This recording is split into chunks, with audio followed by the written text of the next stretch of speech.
Hello beautiful soul! Welcome back to my channel. This is Mei Chang Ame from Japan, Scorpio Kabayan. This reading is for you. Maraming salamat po na sa aking subscriber, new subscriber, cross-watcher. Sa mga bagong pasok lang, welcome na welcome kayo sa bahay ni Ate Aimee. Maraming salamat din sa nakakataba ng puso niyong mga comments sa hashtag kayo is resonates. Keep comment lang mga kabayan ng inyong energy. Is na iwan dyan. Pati pangalan nyo, binabasa ko, makuha lang yung energy nyo. Makaresonate na kayo sa ating reading. At syempre, maraming salamat tayo sa mga nagpa-personal reading. Kung gusto po ng energy nyo lang, ang gusto nyo makuha natin, nasa baba po ng video na contact me. This is a general reading, hindi nyo to personal reading, kaya wag kayo gaano maapektuhan. Kuhanin nyo lang ang sa inyo, maaring this is a vice versa. Tingnan natin ang iyong challenge, advice, and overall energy sa mga natitirang araw ng May 2024 at yung feelings ng person mo. Tao na nakakonect kay Scorpio. Please show me. Anong nararamdaman mo kay Scorpio? Tao na nakakonect kay Scorpio. Anong nararamdaman mo kay Scorpio? Show me, show me, show me, show me.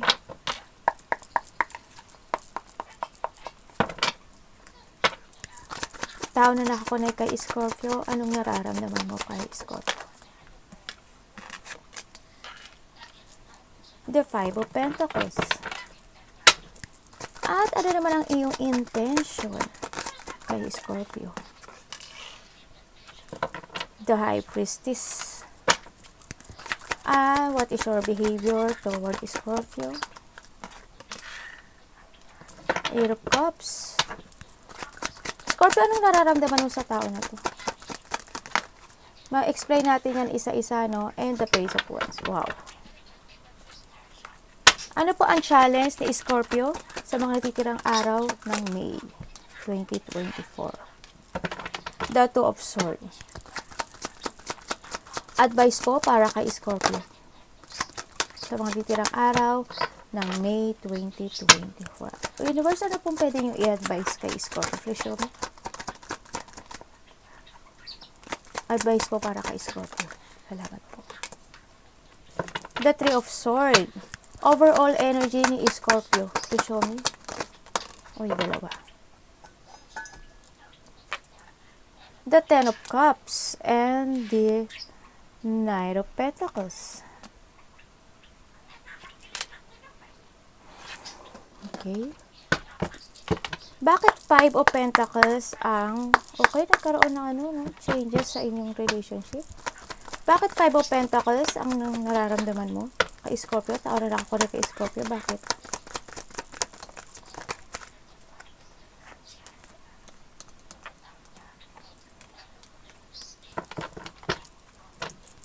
Bakit?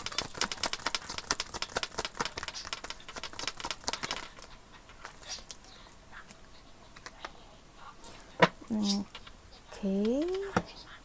Sabihin, nagkaroon ng separation dito o hindi kayo nagkaunawaan? No? Dito. Okay, nararamdaman niya is lungkot. Nalulungkot siya, always kanyang iniisip, always siyang nag-iisip every night sa mga hurt, sa mga pain, sa mga disappointment, sa mga may lungkot ako nakita sa kanya. As in, I don't know kung parang may depression siya. Iniisip niya yung kinabukasan.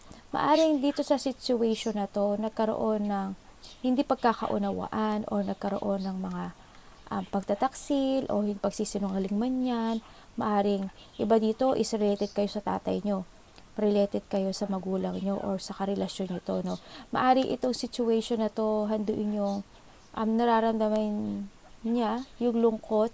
I don't know kung kinokontrol niya yung totoong feelings niya sa'yo or nakontrol mo tong taon to or kinontrol ka nitong tao na to. No, sa nakita ko. Para kasi may nakita ko na there's a person here na parang sarili niya lang ang inisip niya. Hindi niya inisip kung makakasakit siya o hindi. Naging makasarili siya. No, hindi ko rin alam kung dahil sa pera or ang naging problema nitong situation na to, no? Parang may problema with it comes to a money dito sa situation.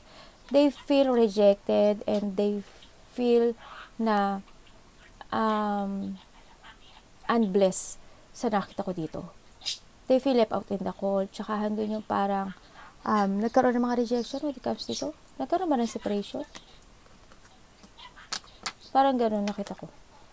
Parang nandun, I don't know kung masama yung pakiramdam niya o may sakit siya, ganyan. Basta handun yung lungkot, handun yung pag-aalala, handun yung sakit. Still pa rin na nahandun yung sakit or vice versa to ha. Ganun na nakita ko. Hindi pa siya totally nakaka-move on if ever or vice versa. Bakit the high priestess ang iyong intention? Bakit high priestess ang iyong intention? Okay, nagkaroon talaga na Milo na nangyayari sa inyo. Bakit the high priestess? Itong tao na ito parang gusto niya mag-sorry sa'yo. Bakit high priestess? Bakit po?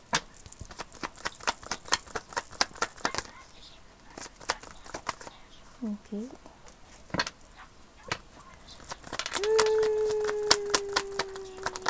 Okay.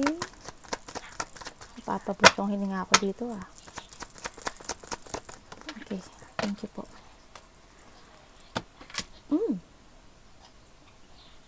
Ibig sabihin, either ikaw o siya is may dalawang person.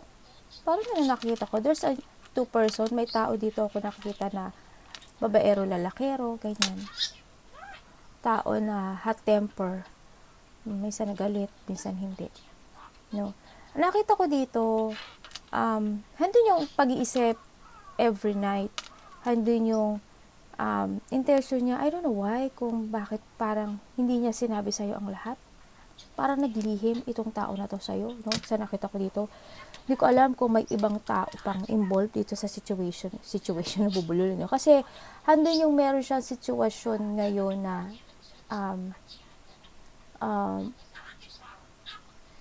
ini-evaluate or ano ba to? Na kailangan niya kontrolin. No? Naging masyadong mysterious itong tao na to sa'yo or vice versa. Noong nakita ko dito, handun din yung part na hindi ko alam kung sarili niya lang iniisip niya or ikaw to, no? Ganun. Handun yung emotion na naguguluhan siya, na gusto niyang ibalik yung dating mag-focus sa sarili niya pero hindi niya makaya. No, ang nakita ko dito. Handun din dito sa party na to yung pagsisinungaling, yung unfaithful. Handun yung I don't know kung ikaw o siya is nagiging moody, no? Dito sa situation na to. Nagkaroon ng mga, I don't know kung ikaw is nabully nito o binuli mo siya, ganun nakita ko. Pero hindi siya naging totoo sa'yo, Scorpio. Hindi siya naging totoo sa'yo. Kung sino man itong taon to. Handin yung, I don't know kung naiguguluhan siya sa buhay niya o nagkaroon ng hindi pagkakasunduan o nagkaroon ng gulo dito sa situation na to. Parang ganun. No? May mga naging masungit, naging mainitin ng ulo, something ganun. Nagkaroon ng mga insecurity. No?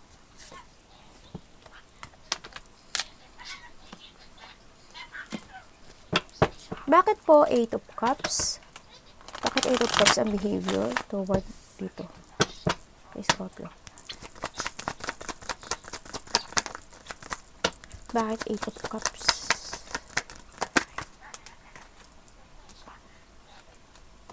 Oh.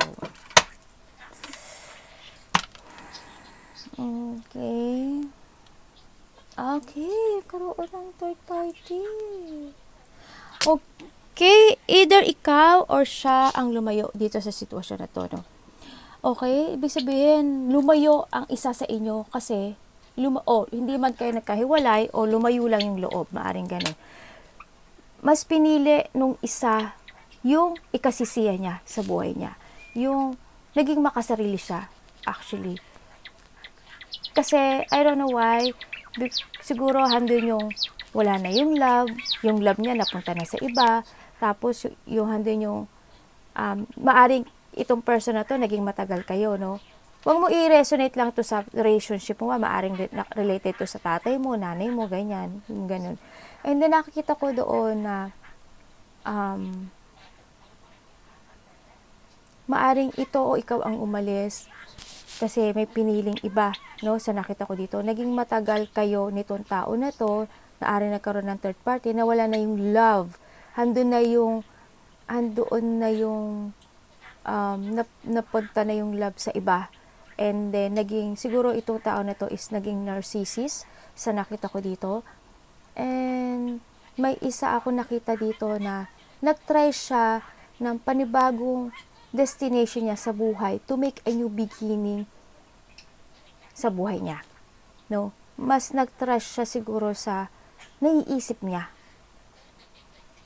kaysa sa nararamdaman niya. Siguro yung love na wala na kasi, no? Ang nakita ko dito.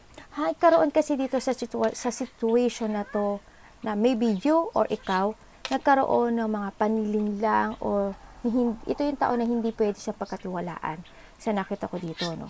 Kasi iba yung energy na nakukuha ko dito.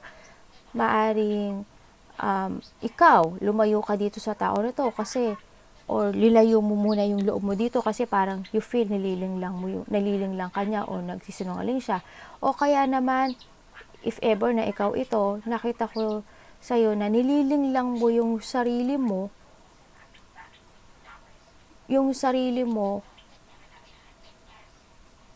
kumbaga, hindi mo naman siya kayang bitiwan, pero nililing lang mo yung sarili mo, inilalayo mo yung sarili mo, pero handun pa rin yung nakakapit ka pa rin dito sa sitwasyon na to. No, maaring ganun ang nakikita ko. Ay, sorry anak. Naku, ano kita ang kasi bila siya lumipad eh. Sorry po. Okay, let's begin. Ano ba yan? Masyado atang na-over tong. Okay, Page of Wands. Bakit Page of Wands ang nararamdaman mo sa tao na to?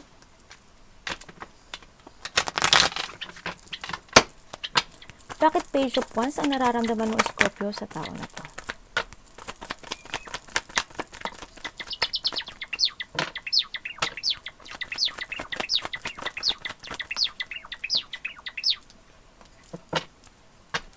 Bakit Page of Cups? Ay.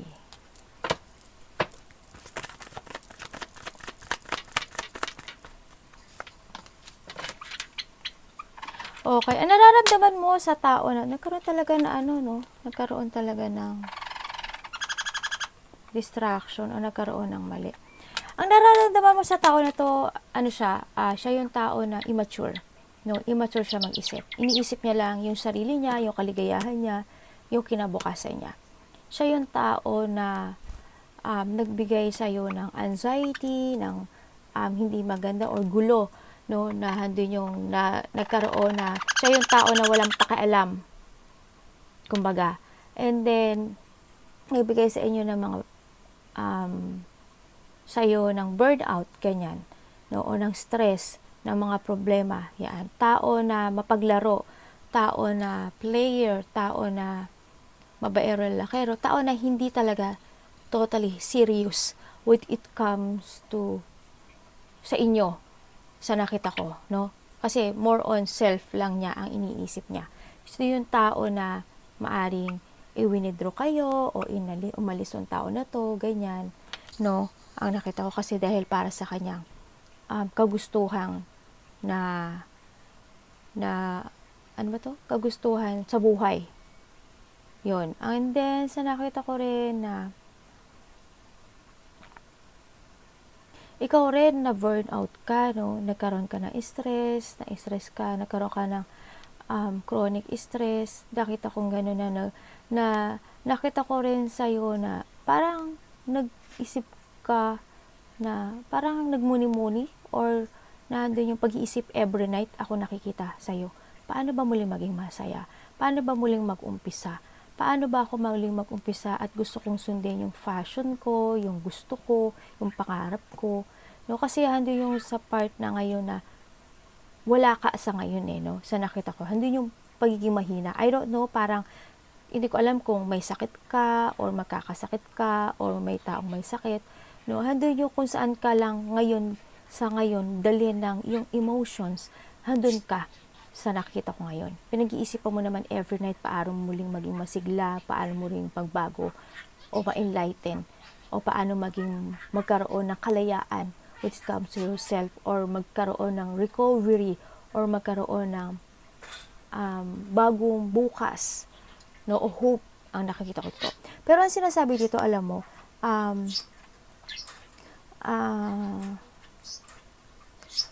maaring may tao ako nakikita na maaring tutulong sa'yo, or may pag-uusapan kayo something, ganun nakita ko. Parang may tao na tutulong, or makipag-collaborate, or makipag-partnership, or dealing sa'yo. Or maari din naman na may mga pag-aaralan ka na something, kung paano ka magiging masaya at for the future. Maaring ganun, no? Kung paano ka mag-growth, o may tutulong sa ibang tao. Nakita ko sa'yo. Or maaari may makipag-collaborate or something. No? Sana wala kayong sakit, no? Sa nakita ko dito.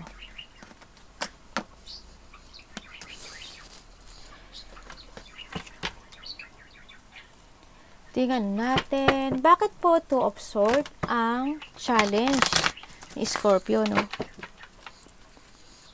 O you feel sick, no? Sa nakita ko dito.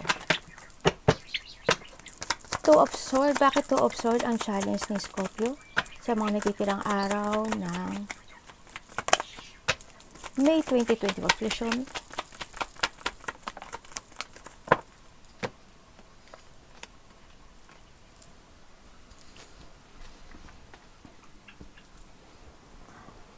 Okay. Sana ang challenge sa'yo is andito yung siguro kailangan mong harapin yung mga decisions sa buhay mo, yung mga obstacle, yung mga decisions in life kahit mahirap. You need to face a difficult decisions in your life, decision making. Yung kailangan mo, kahit masaktan ka, huwag kang matakot na sumubok ng another destination.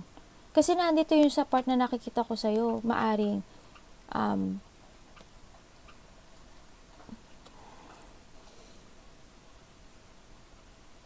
maaring nga nandito ka sa in the dark, na nagkakaroon ka ng negativity, sa nakita ko dito. May mga sitwasyon na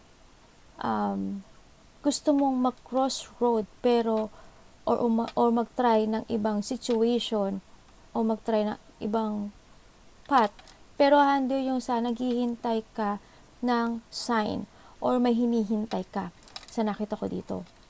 Maaring ang dami mong question when it comes to yourself, andit ka pa talaga sa nasta ka dito sa situation mo. No, maaring, I don't know why, maaring related ang money, no? Maaring ganon, or related ang family, no? Sa nakita ko dito. Pero may mga problema ako nakikita sa iyo na nasasaktan ka, na natatakot, may takot at sakit ako nakikita. May mga situation ka sa buhay mo na mga wini-wait options mo siya. Torn between to ito, no? Kumbaga, as in, nabibiingkot ka in the middle, no? Maaring may mga problema with it comes to your family, and with it comes sa destination mo. Maaring gano'n, no? Nakita ko rin na maaring may inalis ka sa buhay mo, a part of the family, no? Maaring may kinat ka, ganyan, may bilak ka, sa nakita ko dito. Yun, ang challenge mo is ito, no? Is kailangan mo, you need to use your mind and intellect when making a decision. This is a time to think, face your fear, mga painful choices, opposition, o kaya you need mong obstacle must be faced, no? Kailangan i-face mo siya. Kahit ano man ang maging resulta, no? Kailangan harapin mo yung mga sitwasyon na kahit mahirap desisyonan. No? Kakayanin mo yan. Nakita ko naman na maaring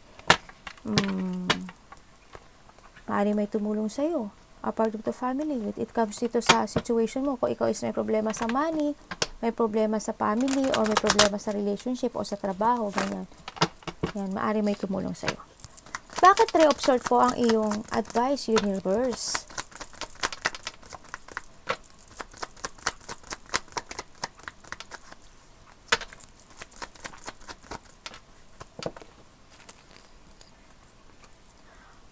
Okay, Chariot, Tower, Night Watch. Okay, sa nakikita ko sa'yo dito, ang sinasabi niya sa'yo, advice niya sa'yo is, you need to heal. You need to forgive. You need to release or kailangan mo na rin ng kalayaan. Kailangan mo magkaroon ng clear mind or mental strength dito. Pahalagan mo yung sarili mo. Mag-umpisa kang muli kasi you are worthy. And then, kung din yung mga sakit, pain, mga storm na nangyari sa buhay mo, mga hindi inasahan na lungkot, o conflict man yan, depression, separation man yan, something pain, ako nakikita sa'yo, siguro you need to release yung sarili mo dito sa situation na to, no? You need to take in control yung sarili mo. Make a new beginning, yan, kung gusto mo ng bagong trabaho, yan, pwede, no? Yan, there's a beginning ako nakikita sa'yo dito. Wag kang mag-isip ng mga situation na pain, na mga tao na nakasakit sa'yo. Wag kang magkatulog-tulog ka, no? Kasi nakikita ko dito, hindi ka nakakatulog. No? And then, may mga wino-worry ka kasi. May mga sakit o may mga you feel talunan, feeling mo hindi ko kaya, feeling mo wala kang kakayahan, or kaya you feel defeated or something na anxiety ka, depression, ganun nakikita ko sa iyo baka nagkaka-insomnia ka na, no? Nawawalan ka na totally ng pag-asa sa situation mo na meron ka ngayon. Huwag ka mawalan ng pag-asa, no? You need to move on. Kailangan mo lang talaga ng clear mind. Kailangan mo lang talaga ng i-relation situation mo sa akala mong hindi mo kaya. Kaya mo magsimulang muli, no? Nakikita ko dito. You need to abandoning the past. It's a past, no?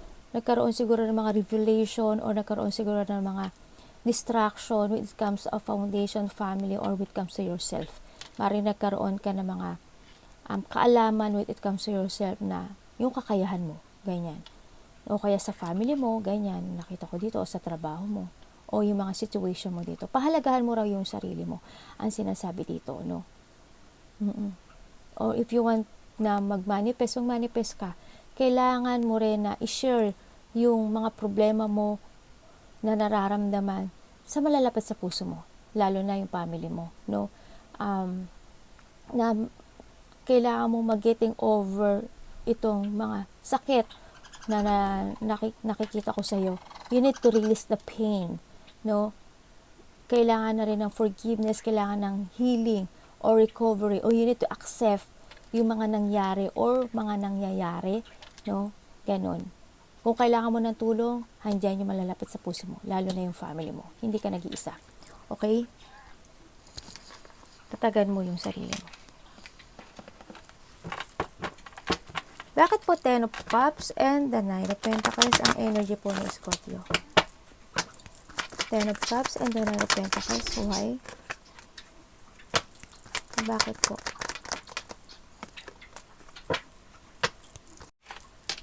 Ayun o, naputol yung video natin. Itutuloy na natin.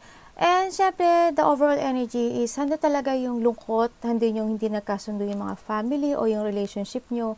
Maaari nagkaroon ng separation or nagkaroon ng hiwalayan talaga, no? Ang nakita ko dito. And then, handun din na matatapos din daw yung problema na to. Sa nakita ko to. Nakita ko rin na may di-distance o maaaring ikaw is dumistance sa situation na to, no? Or maaring may ibablock kang tao dahil sa maaring nagkaroon ng third party dito. Basta pahalagahan mo na yung sarili mo, no? O yung family mo, no? Ganyan nakita. Kasi biro mo nagkabali-balik na to. Nagkaroon talaga hindi pagkakasunod when it comes sa family, sa relationship, o baka nagkaroon ng mga law or separation ng law dito, no? Sa kasal, ganyan.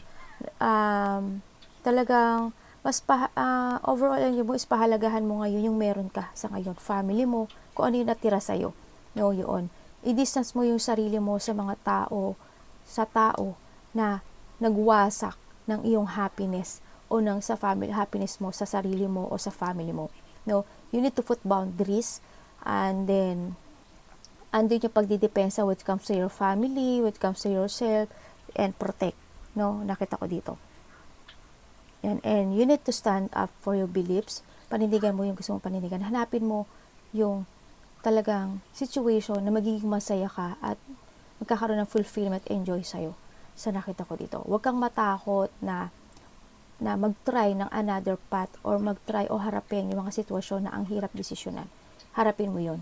No, sa nakita ko, mas pahalagan mo yung sarili mo, kailangan mo mag-renew, mag-reborn, or maging bagong ikaw. Mag-focus ka sa sarili mo. Mas mahalaga ka kaysa sa mga tao na gustong wasakin yung happiness mo o yung family ng happiness mo o yung sarili mo, no? Arigatou namaste, God bless.